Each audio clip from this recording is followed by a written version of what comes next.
যার কারণে জনাব মুহাম্মদুর রাসূলুল্লাহ সাল্লাল্লাহু আলাইহি ওয়াসাল্লাম তার একজন প্রতিবেশী ছিল বালক সন্তান, কিন্তু সে একজন কাফের ইহুদি, সে তো মুসলমান না। কানা গুলাবুন ইয়াহুদিয়ুন, আল্লাহ নবীর পাশে একজন প্রতিবেশী ছিল বালক সন্তান ইহুদি। সে বারবার আল্লাহ নবীর দরবারে আসা যাওয়া করত এবং খেদমত করত। হঠাৎ একদিন সে অসুস্থ হয়ে গেল। আল্লাহ নবী তখন সাহাবায়ে কেরামকে জিজ্ঞাসা করলেন, সাহাবায়ে কেরাম, আমার দরবারে একটা বালক আসতো, কিন্তু আমি তাকে অনেক দিন যাবত দেখতেছি না।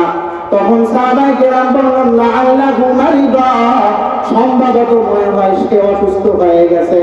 তারপর আল্লাহর নবী সাল্লাল্লাহু আলাইহি ওয়াসাল্লাম বলে, সাহাবায়ে কেরামকে বলে, তাহলে চলো একটু আমি সেই বালকটাকে দেখে আসি। তারপর আল্লাহর নবী সাহাবায়ে কেরামকে নিয়ে যখন দেখার জন্য গেলেন, আল্লাহর নবী যাওয়ার পর তার ঘরের সামনে গিয়ে দরজা নক করলেন। নক করার পর আল্লাহর নবী সাল্লাল্লাহু আলাইহি ওয়াসাল্লাম ঢুকলেন। ঢোকার পর সত্যই দেখতেছে বালক সন্তান অনেক অসুস্থ, একেবারে মারা যাবে ভাব, অন্তিম মুহূর্ত। আল্লাহর নবী তখন বালকের পাশে বসা বালকের মাথার পাশে বসলো। বসার পর আল্লাহর নবী তখন বালক সন্তানকে নসিহত করতেছে। নসিহত করতে করতে এক পর্যায়ে বলল, আসলিম ইয়া গুলাম, হে বালক সন্তান, তুমি তো মনে হয় আর বাঁচবা না, আসলিম, তুমি মুসলমান হয়ে যাও। সুবহানাল্লাহ পড়ে আল্লাহর নবী যখন বলল, আসলিম, তুমি মুসলমান হয়ে যাও, ওই মুহূর্তে কাফের ইহুদি সন্তানের বাবা পাশে দাঁড়ায় আছে। তার বাবা তো কাফের ইহুদি, সে তো সবকিছু শুনতেছে। শুনতে শুনতে কিছুই বলে না, আল্লাহর নবীর কথার সামনে কোনো কথা বলে না। বালক সন্তানের মনটা তো নরম হয়ে গেছে, কারণ বালক সন্তান যখন থাকে, যখন মানুষ বালক থাকে, তখন তার মনটা নরম থাকে, ঠিক কিনা বলেন? এই কারণে রাসূল বলেন, তোমরা যখন সন্তান 7 বছর হয়ে যায় তখন নামাজের তালিম দাও।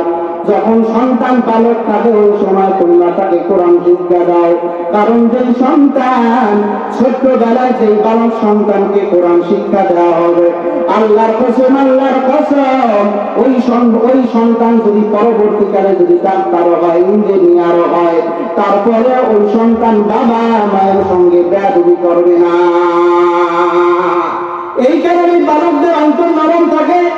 আল্লাহর নবী সাল্লাল্লাহু আলাইহি ওয়াসাল্লাম এইবার বলল, বালক সন্তান, আসলিম, হে বালক সন্তান, তুমি কালেমা পড়ে মুসলমান হয়ে যাও।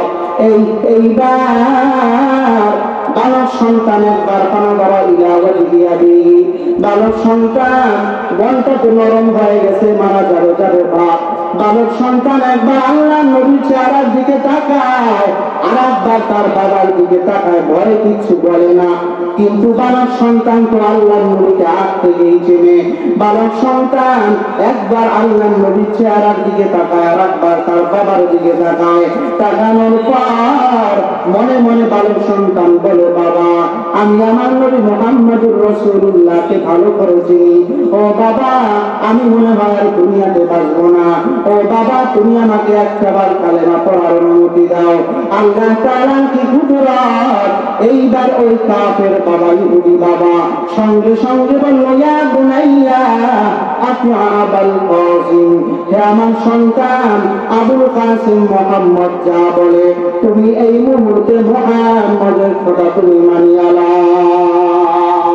যেই মুহূর্তে বালকের বাবা বলল, আতিআ আবাল কাসিম, হে সন্তান, তুমি মুহাম্মদ যা বলে তা তুমি করো, সঙ্গে সঙ্গে বালক সন্তান দেরি করল না, বলল, লা ইলাহা ইল্লাল্লাহু মুহাম্মাদুর রাসূলুল্লাহ, লা ইলাহা ইল্লাল্লাহ, লা ইলাহা ইল্লাল্লাহ, লা ইলাহা ইল্লাল্লাহ মুহাম্মাদুর রাসূলুল্লাহ।